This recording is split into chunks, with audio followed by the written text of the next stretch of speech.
రాహుల్ ఇప్పుడు అదే చెప్పింది, వాళ్ళు వెళ్ళిపోవట్లేదు, అది మనం కొనుక్కున్నాం.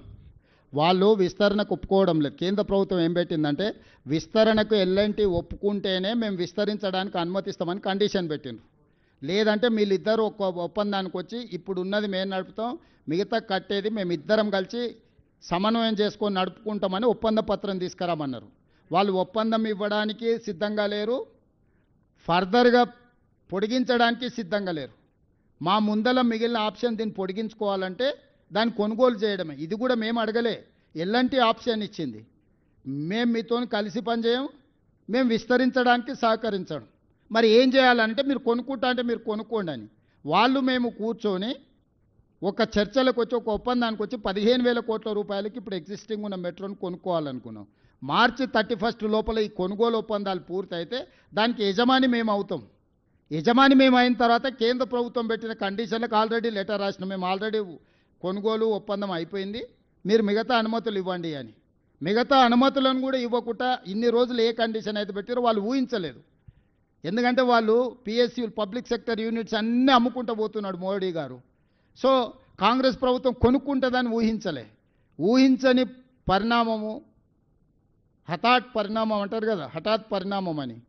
అట్లా మనం కొనుగోలు చేసేవరకల్లా వాళ్ళు గందరగోళంలో పడ్డారు, కేటీఆర్, కిషన్ రెడ్డి.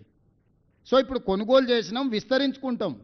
కేంద్రాన్ని ఎందుకు అడుగుతున్నామంటే కేంద్రం మనకు సావరిన్ గ్యారంటీ ఇస్తే 1%, 2%కే లోన్ వస్తుంది. 43,000 కోట్ల రూపాయలు ఈరోజు ఫేజ్ 2A, 2B కలిపి మనం ప్రతిపాదన ఇచ్చినాం.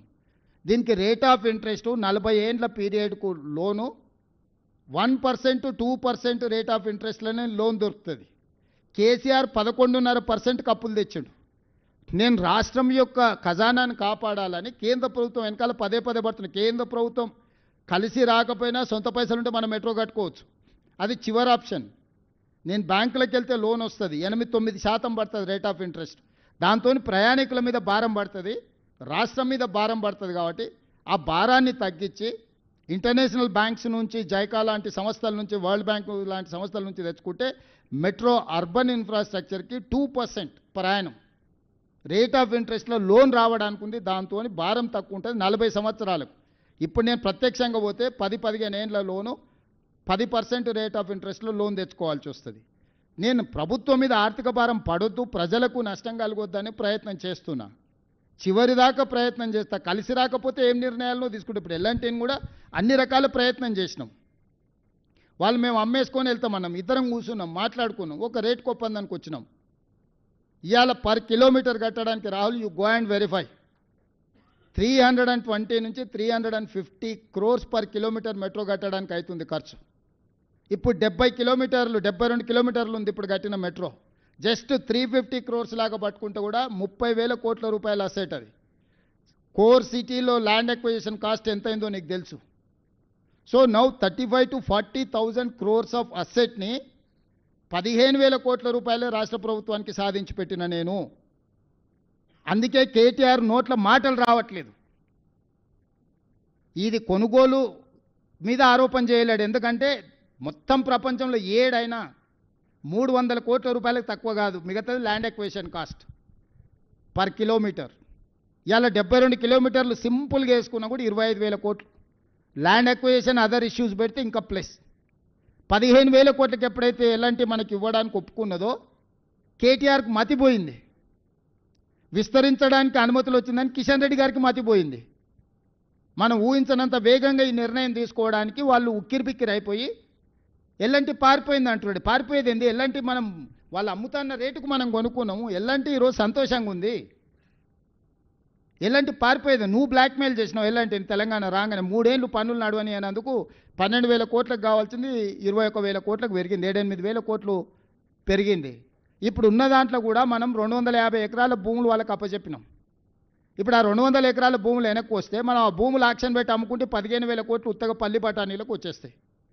ఉన్న భూములు అమ్మేసుకుంటే ఎల్ఎన్టీకి ఇచ్చిన 200 ఎకరాల భూములు తీసుకొని ఈరోజు రాష్ట్ర ప్రభుత్వం అమ్మేస్తే ఆ 15,000 కోట్లు వస్తాయి.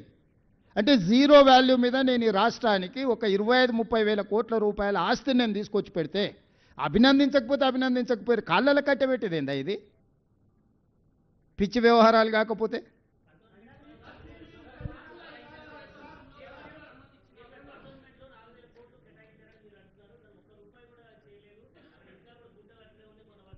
ఏడ పిచ్చోడు మా గణేష్ 3,600 కోట్లు కంటోన్మెంట్ ఉంది షామీర్పేట ఎలివేటెడ్ కారిడార్కు టెండర్లు అయిపోయినాయి.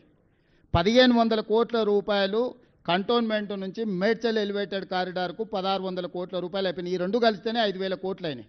కంటోన్మెంట్ డిఫెన్స్ వాళ్ళ ల్యాండ్స్ తీసుకున్నందుకు 303 కోట్ల రూపాయలు మేము ఇచ్చింది. రాష్ట్ర ప్రభుత్వం ఇచ్చే నిధులు రాష్ట్రాన్ని ఖర్చు పెడతామని ఇచ్చేసారు. ఆడ నీళ్లకు డ్రైనేజీలకు నేను డబ్బులు ఇచ్చిన 5,500 కోట్ల రూపాయలు శ్రీ గణేష్ ఎమ్మెల్యేకి వచ్చి జీవోలతో సహా టెండర్లతో సహా మొత్తం ముందల పెట్టిండు. నోట్లకెళ్ళి మాట వస్తలేదు, ఏదో ఒకటి మాట్లాడతాడు పారిపోతాడు. డ్రగ్స్ అప్పుడు ఇట్లా చేసిండా, రా చూసుకుందాం అన్నాడు. ఎంటికలు ఇస్తా, పేగులు ఇస్తా, కార్జం ఇస్తా, కాకరకాయలు ఇస్తా అని చెప్పిండు. ఓకే అని నేను విశ్వేశ్వరుడు అమరూళ్ళ స్థూపం రాగానే పారిపోయి సినిమా వాళ్ళ గెస్ట్ హౌస్లలో దాచుకున్నాడు. బయటకు వచ్చిండా, కోర్టుకు పోయి స్టే తెచ్చుకున్నాడు మాట్లాడొద్దని. కేటీఆర్ని ఎందుకు సీరియస్గా తీసుకుంటురా? కేటీఆర్ అనేటోడు